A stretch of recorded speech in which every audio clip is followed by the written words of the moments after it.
Hey everyone, and welcome to the 8-Figure Agent Podcast. My name is Jared Larson, and I'm joined by my co-host Matt Walker, CEO of Swivel, the world's most flexible financial services CRM. Our mission is to build community, a community where we can empower each other to achieve remarkable success in the financial sector. Join Matt and me every week as we will motivate you to reach new heights in your career and unlock your full potential. Reaching your next level of success starts now. Welcome to the 8-Figure Agent Podcast. I'm Jared Larson alongside Matt Walker, and today we're going to talk about really crafting your path and creating clarity through mission and vision. And really, we're going to dive deep into this ideology of mission and vision. And Matt, before we get started, tell me, do you buy into this mission vision? It's on the internet, it's on TikTok, it's on social media, and everybody's raving about you got to have mission and vision to really grow and develop. Yeah. So, I actually get that question more often than I would expect. And maybe best way to handle this question is step back a bit and tell a quick little story. So, we're actually right now in Boise, Idaho. Boise or Boise? Yeah, that's a great question, Matt. If you know, you know. And Matt grew up. This is where it all started for us, right? In fact, we were friends here back when we were 10 or 11 or something like that, playing the same soccer team. We've been kind of best friends ever since. But yeah, so we started in Boise. Yeah, so it's not Boise. There's no Z in the spelling. Right. Just for the record, I want to clear this up for all the natives out there. It's Boise. Boise. Yes. All right. So here in Boise, Jared and I knew each other, and after school we stayed in touch. We come back, and Jared took off in a very successful career in consulting, especially in the financial service industry and others, and as a president of a financial service industry company. And when he was in his consulting time, I had one of my businesses growing, and I've had businesses in the wealth management side and the insurance side.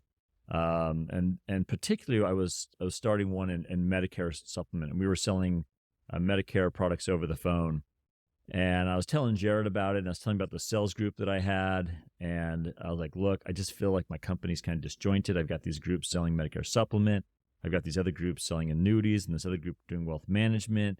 And I kind of feel like we're not all over the place. And I kind of hear what you're doing consulting, man. You got to come to Kansas City, where I'm from. You got to come here, and you got to walk me through kind of what we're doing and can help us out a little bit. And I honestly thought, Jared, you were coming to help our salespeople to be better salespeople. Yeah. And so you're like, here's what we're going to do. What's your mission and your vision? I'm like, do good, be good.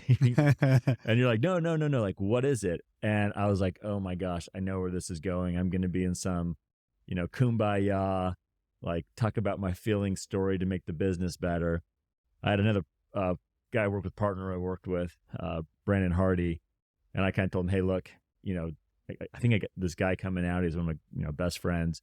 He's gonna help us like with our business, but just so you know, he's in the mission vision thing. And as soon as I said, he groaned too. He's like, oh my gosh, I've been through so many of these, right? So I start off telling you this because this is kind of to me how it started. This is where my buy-in from just the regular agent kind of came up, and how I built my business and how I built my practice grew. And it was really from that first step of mission and vision. And so the short answer is yes, I'm a big believer. And it's probably why you and I are talking today about this whole thing, because absolutely, I don't think that there's enough people that put the value into it, and they want to build a business, they want to grow a business, and they were ready to do with me, hey, just make our sales better. Yeah. Help me with more premium. Like, help me with that. Yeah. Help me know what to say. Help me to know how to structure myself. Help me how to market. Give me more leads, Jared. That's what I need. And it's not what I needed, right? Yeah, absolutely. So the answer is yeah, I had to step back and start kind of at the beginning. I love that, Matt. And even being best friends, and Matt asked me to come in and consult. It's interesting as you go into an organization, whether it just doesn't matter whether it's an agency or a brokerage or you name it. You can very quickly walk in and assess whether or not they have a mission and a vision by how their people talk, how their people walk, and you can identify the culture. And I still remember coming in that day, Matt, And I'm like, yep, we got to start with mission and vision. We're going to go back to the basics, and I saw the disdain on your face. Yeah. And I saw Brandon frustrated, like, oh, here we go again. Kumbaya, like put our hands in the air, everyone, right? And we did a little bit of that too.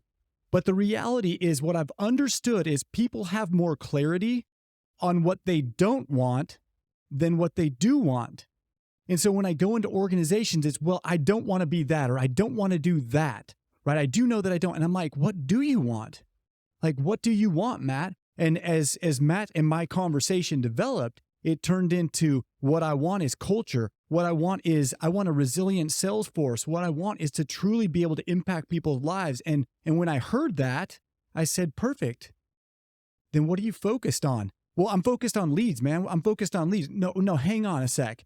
Like, that's the problem. Too many people skip over the most important pieces of business and the things that will truly provide you clarity. And they're like, I just need leads. I just need to hustle. I just need to get out there and I just need to make it happen.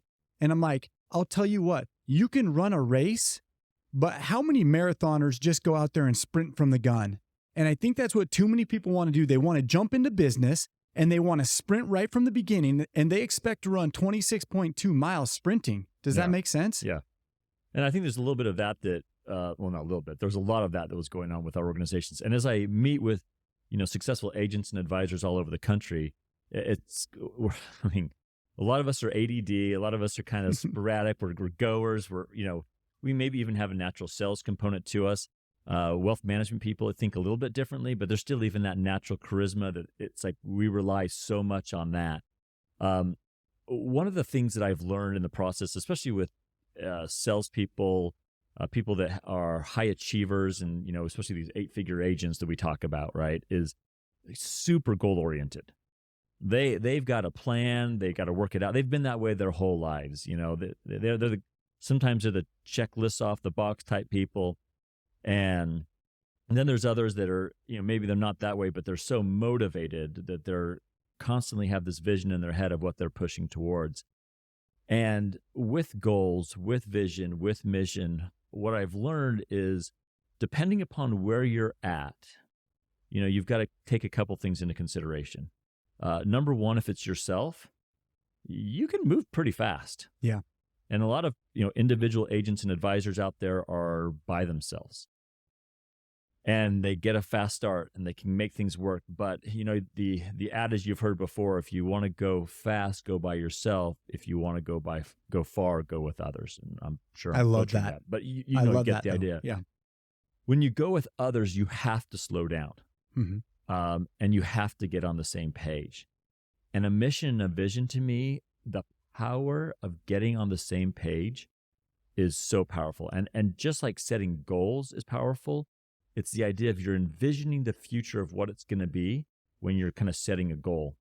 When you're doing mission and vision, you're envisioning together who we're going to become, what we're going to do. And I'm telling you, the difference between someone who's just kind of making it in this business and someone that's just really made a career, really just been phenomenal, is they are becoming someone different. Absolutely. They are something. Yeah. Their organization is something that's different. They're not just better at getting leads, They're becoming someone that's different. And so that to me was when we started going through this mission and vision, I didn't realize how off our organization was. I just viewed that they kind of viewed how we viewed our customers, viewed each other as this same way that I did. And I realized I had to step back and I had to go through the exercise of asking myself the questions, understanding what a mission even is, what a vision even is. Yeah. And I had to step back that far to make progress. Yeah. And Matt, to paraphrase a biblical statement, lack of vision and people will perish, right? Lack of vision. And so whether it's an individual or a large organization, when we go back to the basics of asking the question, what are you focused on? And there's a quote that says, what you focus on, you move towards. And it's true. If you're focusing on the struggling business and the aspects that aren't going well and everything's going wrong, you're going to get more of that. And I didn't love it, but I found it comical when I would go in there and I just can't believe how I'm getting more and more of this crap or this garbage, or I'm not succeeding, I'm not winning. And we're saying, well, what are you focusing on? Mission and vision helps provide clarity through supreme focus. Supreme focus. And I think about that relative to mission. A mission is a strongly felt aim, ambition, or calling. It's something bigger than what you do. And so oftentimes we confuse mission with what we do. So when people say, hey, what do you do? Well, I sell insurance or I manage assets. That is what you do. But what's your mission? The mission incorporates a component of what you do, but it really embraces why you do what you do. Use that, when we were talking back when you came and visited with us, you used that analogy with, I think it was a baker that you had in Portland or something to that effect. Yep. Share that, because that to me, that was powerful. Yeah, I love the story. It's actually a baker that one of my good friends and consultant was working with, and his name was Joe. He was based out of Portland, and he was just a general baker. And he walks in to consult with the individual and sits down with them, similar to what we're doing, almost in like a discovery meeting, fact finder type setting. And he looks at him square in the eye and says, hey, Matt, what do you do? And he looks at him and says, I bake. I'm a baker, Matt. I'm a baker, right? And he looks back across the table and says, so what do you do? And he says, well, I bake. I bake goods, bread, cookies, different goodies. And then I put them on a little tray and I set them out there. I sell them to people. Again, a long pause. Looks back across the table and says, so I get that, but what do you do? And he finally is like frustrated. You can see like steam coming out of his ears. And he's saying, look, I wake up at 3:00, man. I open the doors. I have to turn the ovens on. I bake the bread. I have to unlock the doors. I have to welcome my employees. I have to make sure that the food is fresh. And then I have to sell and somehow make it work. And again, a long pause. So what do you do? And no joke, the dude leans in and says, I make people smile. And Terry sat back and said, that's what you do. Like, man, I hope that I can just encapsulate the feeling here of the strength that one moment had for that particular baker. His mission today is to make people smile. It has nothing to do with the bread. That's a byproduct. That's what he gets to do. That's what he has to do. But what he actually does for people, he makes them smile. And you can see that mission is tied far deeper than what you do. It's why you do what you do. And when you can connect your mission with actually what you do, you can start to see passion. You can start to see people coming alive. And I know, and I want to ask you a question about some struggles or challenges you've had in your past. There's a lot of people sitting here right now saying, man, I'm not even at that point yet. I'm just trying to keep my head above water. I'm just trying to tread water. So I want people to know that the next step, if you're struggling or you're treading water, is to find a passion, to find a mission that you can connect to what you do is the reason you do what you do. And once you can find that, things start changing. Your focus shifts. You start identifying the proper things in your business that you should be working on. And here's the kicker.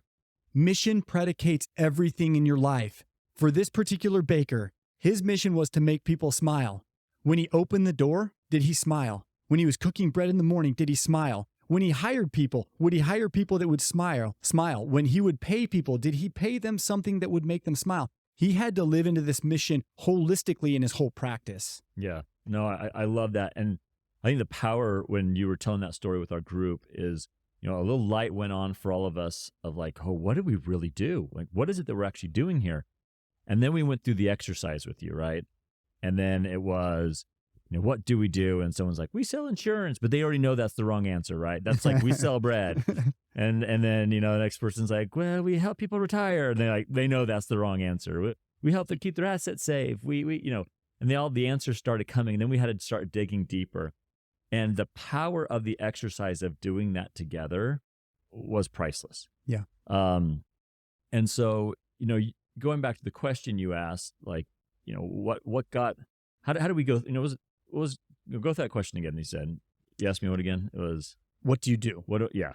So, now all of a sudden I look at that and I say, okay, how do we go about actually answering that one question? and you pull the group all together. And then all of a sudden you're like, we give clients clarity. We give clients confidence. Another person says confidence. And all of a sudden, the little light switched on for our organizations. We help people give clarity and confidence around their finances. And all of a sudden that felt so natural for us, right? And it came right out and it felt good. Going back to like how I started in the business and where, I got going, for those, who've been in career capital system like Mass Mutual and New York Life, I'll never have anything bad to say about those companies. I think they're great. They have great training programs. I was with one of my mentors, his name's Sal Lavely, one of my favorite people on this planet. And, he was a GA at Mass Mutual. And he brought me in, and I was, get the 200 names, right? It was you're going to call these people and you're going to share this pitch of how we do financial plans. And yeah, those career capital systems, you end up selling a lot of whole life insurance. That's kind of every financial plan goes back to that, right? But, he was a good man. He taught me other ways with the wealth management and the other insurances. So I got a pretty good holistic view of it. And what you do is you buy into that company's vision as an employee, right? You just kind of got to buy into it. And I think that when you're brand new, having that vision, that mission from who you join is so important because you got to buy into that to be able to move the needle forward. That's so good. That's so good. And Matt, while you're talking about that, I'm just thinking, one thing that mission does is it really gives you the clarity on what you should say yes to. Yeah. So when things come at you, when opportunities come at you, when companies come at you, when you hear mission and vision, you can very quickly associate yourself, say, yes, I connect with that. That's mission vision. But also in your own business, if you don't know what to say yes to, and I'm just going to back up a little bit here, how many people out there are just simply coasting? You're in your business, you're comfortable, or you're struggling, and any opportunity comes your way. I'm just throw a bazillion different ideas. An idea comes your way, and you just start jumping at it, and you say yes to it, or another job offer comes to you, and you just say yes to it. Why? There's no conviction. Mission gives you the ability to know what to say no to. Absolutely. And this is the problem when you're first starting, particularly in this business, because you're just mission, vision put aside, Matt, that's great. I just need clients. I just need to find people to sell to. I just need my next sell. I just need to build up enough assets that I can make this to the next stage. Like that's all you think about. But if you can get away from that for a moment and ask yourself that question, I wish someone would have came to me and said, Matt, your success will depend more upon what you say no to than you say yes to. 100%. And I've kind of heard that, but I just had no idea what it meant. Because what happened is I bought into the mission vision of the organization I was as an employee. And I had success and I built up because I really bought into their vision and mission. And then as I started going off on my own, everything was coming to me because, I was having success there, right? Like, so now they're like, hey, come be the GA over here. Come sell this product, come sell this product. Oh, you should do this. And I was like, I can do it all.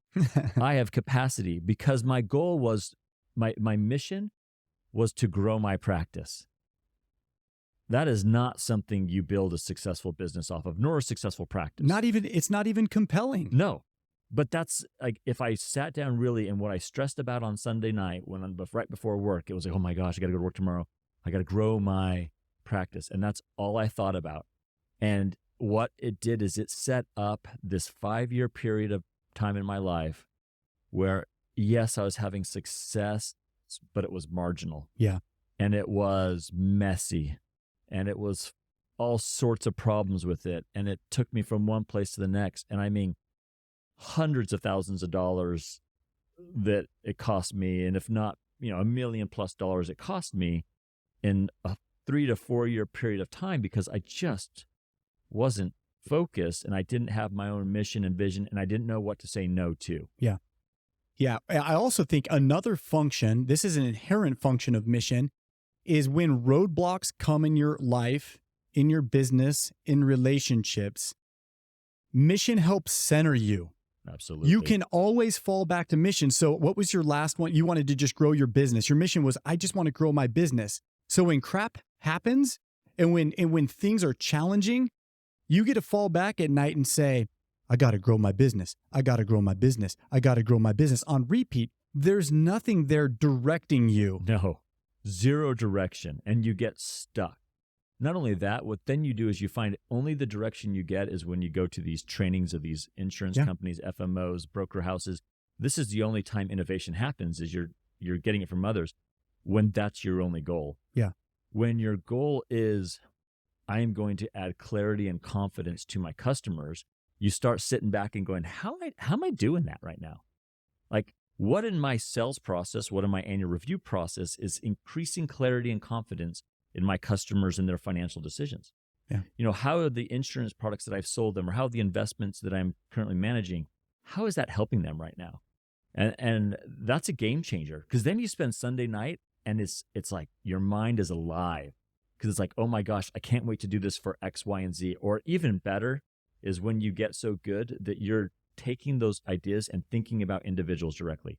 Oh man, when you got a practice where you've got guys and gals out there that've got thousands of clients, and they're thinking of individuals' names. I mean, these guys and girls are great. In fact, I just spent the last 3 days with arguably some of the most talented, best advisors in the country.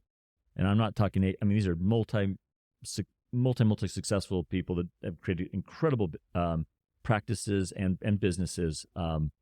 And watching each of their passions and their missions and their visions, those that are really, really killing it, they have got a passion towards what they believe in. Yeah. And it's palpable when you're around them. Yeah. It's not growing their business. It's, I'm going to provide this XYZ for whatever their mission is, and you can just feel it around them. Yeah. It's why they do what they do. Absolutely. So I'm going to share a personal story for me. I was a president of a large financial service industry company. This was a few years back. And I created my own personal mission. My personal mission to share with the world is to empower others to step into their light. That's my personal mission. It's very personal to me. That inspires the crap out of me. It directs me. It informs me. It gives me peace. And whenever I'm struggling, I can always go back to that true north. How am I empowering others to step into their light? So I'm on a bike ride, a little pedal bike, with spandex at 5 a.m. on a training ride. Wait just a second.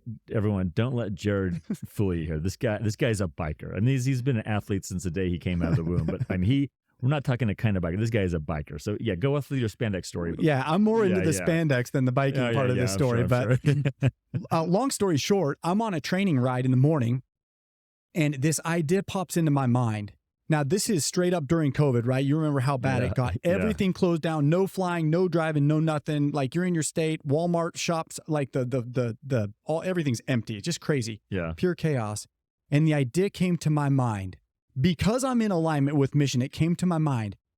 Light bulb, enlighten the world, riding my bike, and it was crazy. And I just knew it, man. It felt like the hair stood up on the back of my neck, probably like it is while I'm telling this story. And I immediately knew that I needed to ride my bike from Boise, Idaho, through every single office, all the way to the north of Idaho, all the way over to Eugene, Oregon. It was 1,250 miles. My sole purpose was so clear. It was to empower others to step into their light. The tour was called Enlighten the World Tour 20, whatever the year was. I can't even remember. Oh, by the way, for our listeners right now, if they haven't connected this dot, let me be very blunt. You're talking about the world was shut down. Most people are like, this is sweet. I'm going to bunker down in my home. And, this is Jared Larson. He still found a way to be sensitive to all amongst the COVID thing by being socially responsible. But the guy gets on his bike and takes off.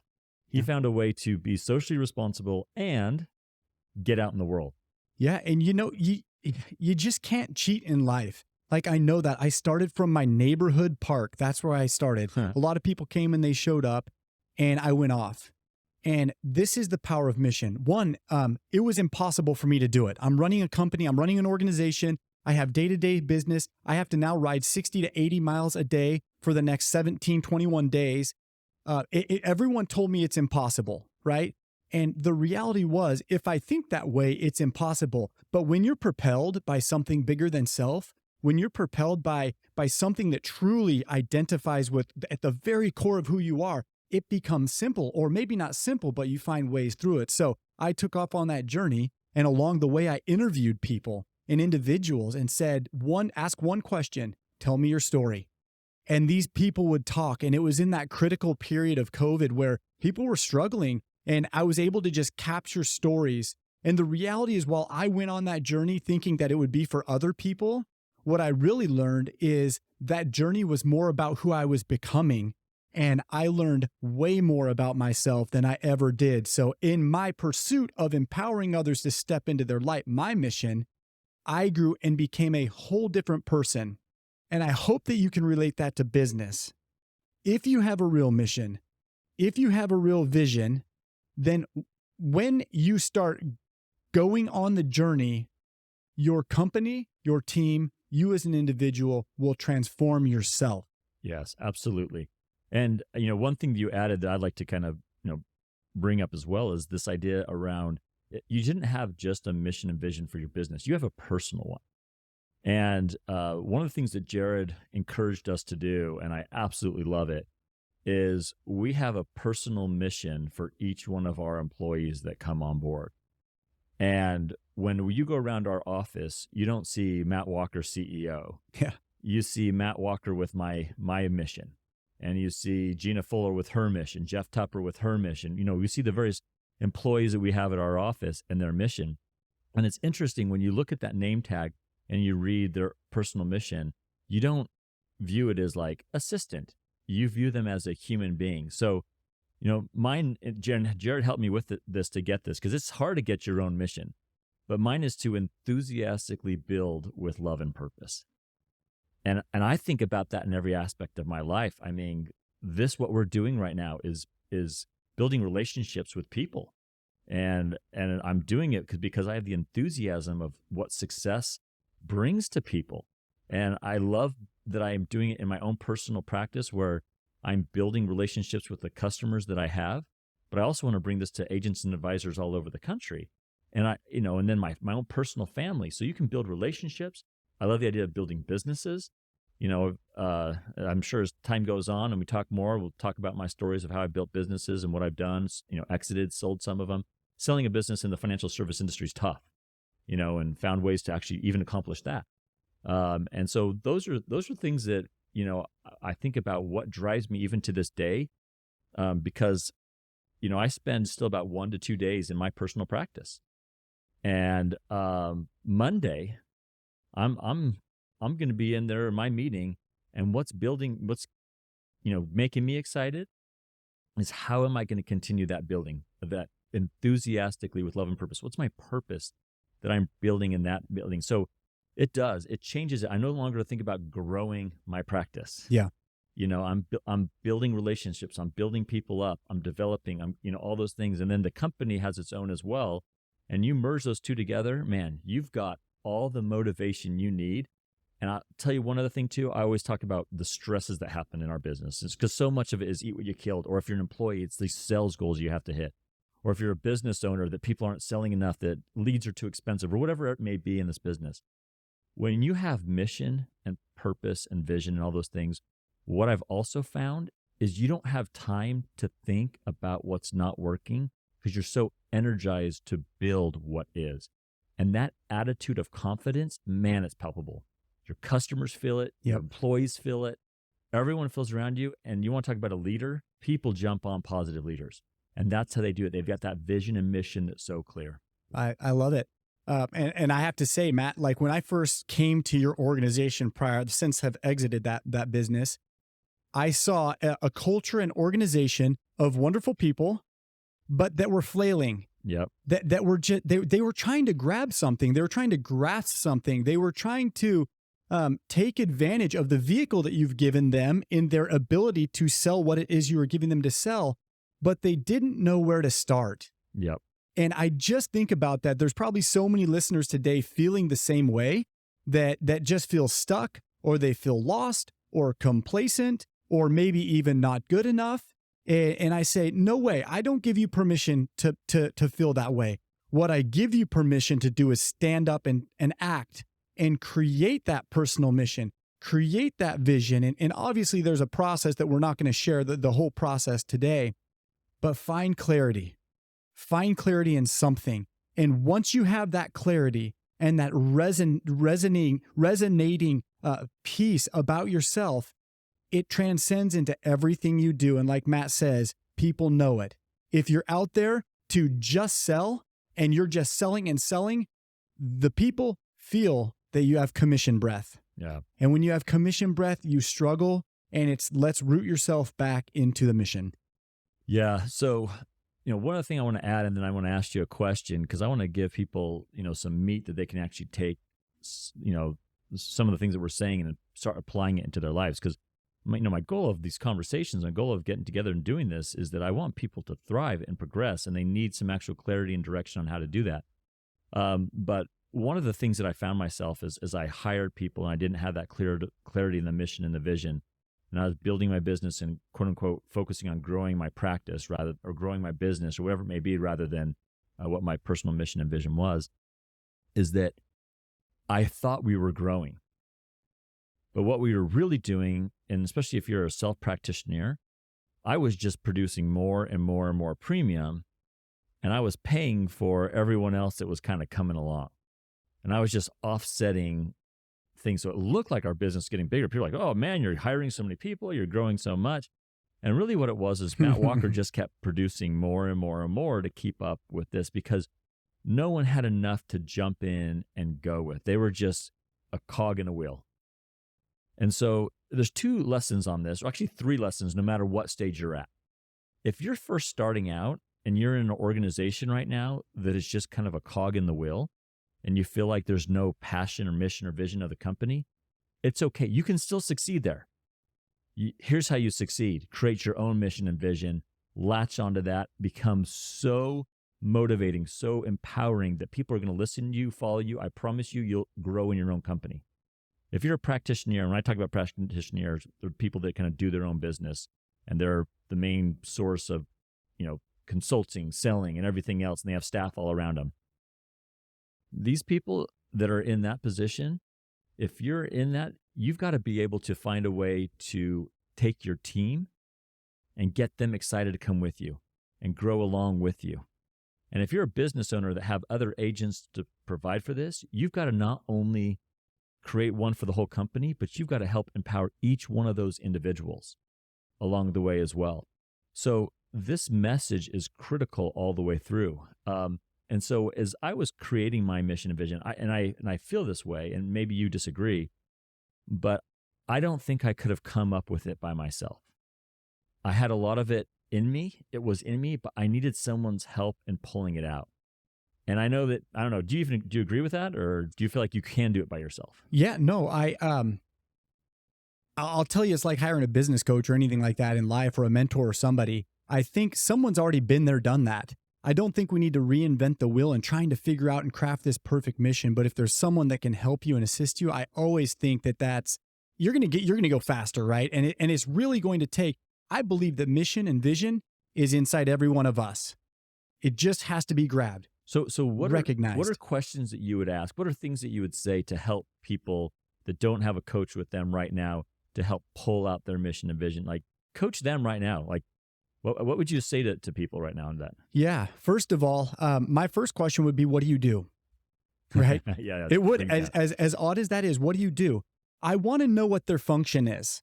I want to know what you actually do day to day. If you're an employee, that's going to be different than a practitioner versus a business owner. So what do they do? And I want them to understand that mission and function are 2 different things. What you do is daily actions and things you have, but the mission is going to be something that we've got to pull out. It's the why behind that. So they're going to do the Baker story. They're going to do the Baker story. And they're going to hate me because I'm going to keep saying, so what do you do? So what do you do? But then ultimately what I've got to do is say, I'm going to ask a couple questions. The first question is, Matt Walker, tell me, what's your next level of success? Again, let me go back. Most people know what they don't want versus what they do want. So when I ask the question, what's your next level of success? More people, this is interesting, but more people give more thought to the next vacation that they're going to go on than they actually do their own life or their own business. So when I ask the question, what's your next level of success? Most people sit there and say, I want to grow, or I want to 2X. I want to sell, 2X. I want to sell more products. I want to hit this number in premium. Yeah. Yeah. And I'm like, no, that's not, my next level of success is, listen, here's the deal. I'm currently an employee today. I'm working on my mission statement that I want to step into a practitioner where I become an industry expert and I really understand how I can make an impact and a difference in their life, ultimately wanting to become a business owner that empowers other people, right? That's next level success. So they focus more on what they don't know or that they don't have. So my first question, what's your next level of success? Secondly, I'm going to dive in and start asking you questions. What do you love? What makes you passionate? What makes you lose track of time? I have a whole series of questions that I love to ask that's going to just get at the core of them. Yeah. And ultimately start pulling out feelings and emotions, right? Logic makes people think, but emotion gets people to act. And we got to pull on those heartstrings of the emotion to get people to arrive at mission. Ultimately, at the end of this, I'm going to ask you, Matt, to describe yourself only using adjectives. And this is hard. It's a lot harder than it thinks. Especially if you weren't really good in English and you're like, what are adjectives? Yeah. I'm like, purple. Is that an answer? It's purple answer. Don't use pronouns. We're talking adjectives, right? Yeah. But no, seriously, describe yourself only using adjectives. And the first one you're going to say, I'm awesome. I'm fast. I'm great. No, Matt, go deeper. I want you to describe yourself here. Get real with me for a minute. Who are you? And that's when people start saying, that higher calling, that sense, that aim, that direction, that's when we start getting there. And that's where you start saying, man, my mission is to empower. I empower others to step in their light. I love that. I remember, as you said that, I'm flashing back to when we had that conversation. And I think that I was like, I'm kind, I'm helpful, kind of kept going with it. I'm like, kind of going through some negative traits I felt about myself too. And that kind of was awkward. And, once you get past the hokiness of what you're doing, and I remember when I said, I'm a builder, and like, oh man, my hair went on fire. I felt it. I'm like, I'm a builder. And like, all of a sudden, like past part of me, all my things that I've enjoyed about myself, the future growth of what I'm like, oh my gosh, I'm a builder. Yeah. And like, and then with what? With enthusiasm. And I was like, and it all just started to come. So, for our listeners that don't have the luxury of having your best friend be a leading expert on the subject, I'd go back and just listen to what you just said right there. I'd just go back and do it and walk yourself through the exercise, because the most powerful part is the process and thinking through it and getting there. Because, man, if you have that, and then if your organization find a way to do it, I know there's a ton of help books out there on that as well, but I'm saying do it. Everything else we talk about, and all the rest of all these wonderful interviews we have with, CEOs of big companies, and we've got some amazing 8-figure agents that are going to be on this thing that are just incredible people that are going to blow your mind away with how fantastic they are, and the inspiration they give you is just going to change your life. But none of those things matter if you can't find your own voice through the process. You've got to have your own mission. You've got to have your own vision. And that's what we're here for, is start with that. And almost everyone that we bring in, we're going to remind you of that mission and vision, right? Because without that, everything else is meaningless. And you can grow your business, but it will only get to a certain point, and then it will become somewhat meaningless, or it won't be able to handle the changes and the tweaks, because you're not going to be innovative. And the innovation comes from that clarity in your vision and mission. Yeah. Let's shift gears for a little bit, Matt. Yeah. So we've been talking a ton about mission, beating that to death. It needs that type of attention. Yeah. But let's also talk about the other end of the stick, and that's vision. So while mission is really about why you do what you do, or the reason that your organization exists today, then vision is about who you want to become, or where or who you want your organization to become in the future. Yes. And this is important to know. Mission is speaking more specifically, there are things that we can start doing to live into mission today, but vision is going to be, can I cast a vision? And when I mean, can I cast a vision, when I work with leaders of organizations all across America and I ask them about their vision, more often than not, they cast a tiny vision. And here's one thing that I always say: you aim high or you aim big, you miss big. If you aim low, you miss low. If you set a vision that is small, guess what you're going to miss? You're going to miss small. So I'm encouraging people to start sharing visions and thinking way bigger than themselves. And so what are your thoughts about vision and helping cast direction for your company and organization? And how have you seen that help you? Yeah. And this is one of those things. Vision is, I think, can be a gift for sure. I think certain people are just born with vision. They come to this earth knowing what they want, how they want on almost every aspect of their life, right? And then there's those that it's like a muscle that you have to train and you have to work on. And I also like how this thought of vision is universal. So I spent 2 years in Mongolia, and there's a phrase there that I'm going to translate. It's going to be terrible, but it's basically, shoot an arrow at the moon and you'll hit the top of the trees. Shoot an arrow at the top of the trees and you'll hit the dung below. But you go to almost any culture, there's the same type of analogy out there. It's in human nature that, work your very best. And I've heard, all sorts of motivational speakers talk about this as well. They talk about whatever you're striving for, the work app, always ends up being just a little subpar from that. And it's just part of it. So that vision of going big is I think critical for growth in itself. And in my opinion, the reason is because it enacts faith in yourself. Yeah. And when you have faith in yourself, see, like Siri's always talking to everyone. When you have faith in yourself, it changes things. So I'm going to shoot for that star. And the people who sometimes vocally say that to themselves and others, and they go for it, you kind of want to cheer them on a little bit. Sometimes you're like, oh, kid, you're never going to make it. But there's also the kind of person who's like, I'm not going to share any of my dreams or any of my goals with anyone. I'm just going to keep it to myself. Yeah. And I'm just going to try to go. Now, sometimes that works, but you never know kind of what's their angle, what's their hope.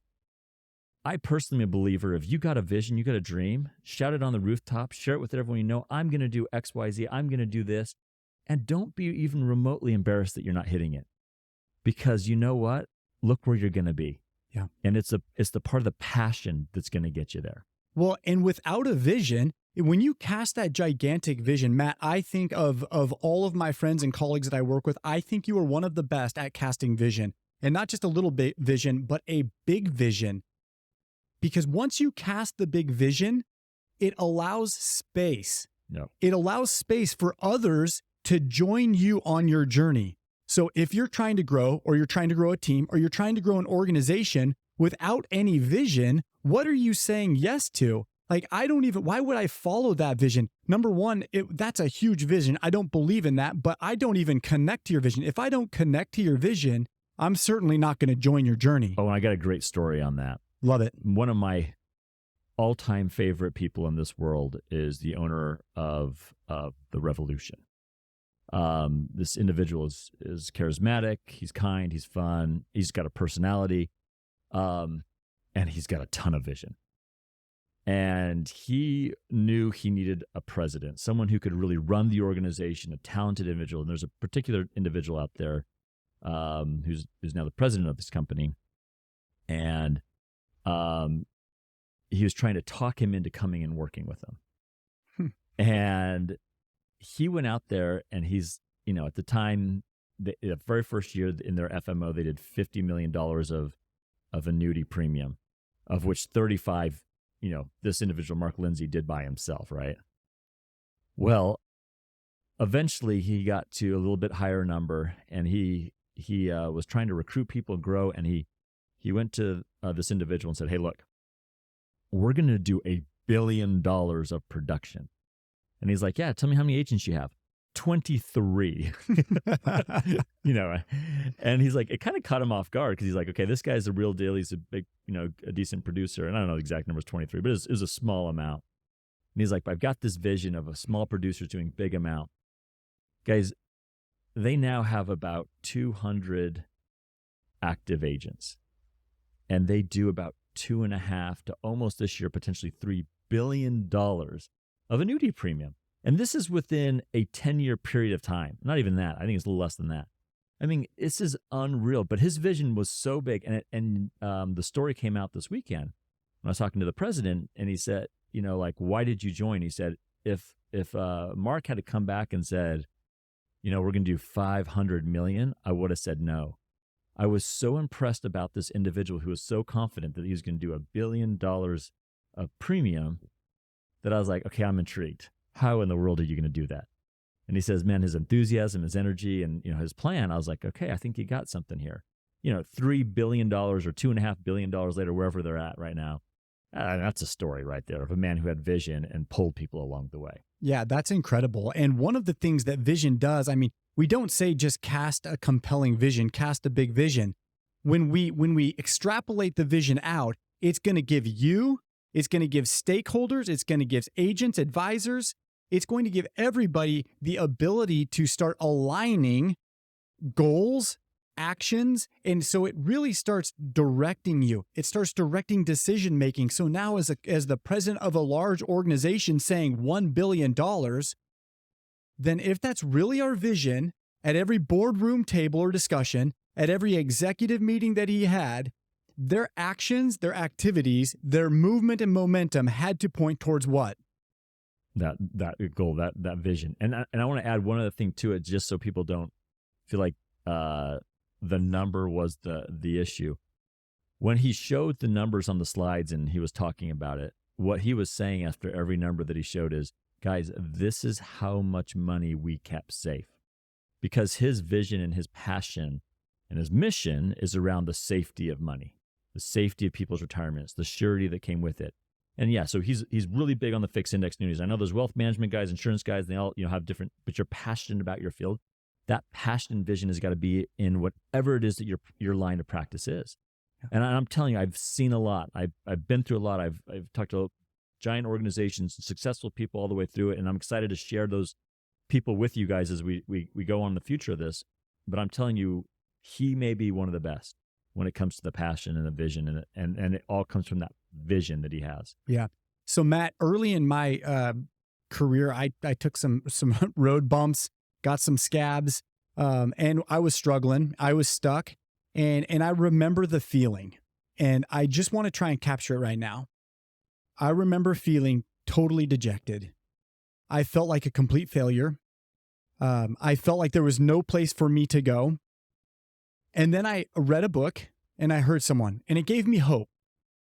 It gave me a little bit of hope. But what I want to do today is I want to encourage somebody that may have been feeling like me back then, that may be listening. I want to encourage those people that are struggling or even being successful, that in order to change or and start crafting new habits or the things that are necessary, you have to start small. And it's one step at a time. It's one pedal stroke on that huge bike ride that I had. Because what happens is we talk on podcasts, and I want to humanize this process here. It's not just all of a sudden people create mission statements and visions and they're billionaires. No. It's not. It's this line upon line process. Know, Jared, it is the first brick. It is the first brick. And if anyone's listening to us and they don't listen to this one, they're going to miss the rest of it, because this is the first brick you have to lay amongst hundreds of them. But this is the first one. Yeah. And if you miss this one, the rest of those bricks might not have a lot of meaning. Yeah. And Will Smith said, that his dad, when he was a young boy, taught him to lay bricks. And he said, the thing that my dad taught me was to lay the first brick perfectly. And once that was perfectly laid, I laid the second brick and the third brick. And eventually you have a wall. Huh. And I think that that's intriguing that you're relaying it to bricks. You've got to lay that first brick. If that first brick is laid correctly, it lays the foundation to the steady cadence and the stability of that wall as you continue to grow in business. Yeah, no, I love it. Thank you so much for hanging out with us today. If you enjoyed this episode, make sure to subscribe and follow us on your preferred platform wherever you listen to podcasts. Remember, success loves company, so share this podcast with someone who you think might enjoy it too, and let's build a community together. Let's keep the momentum going until the next episode drops.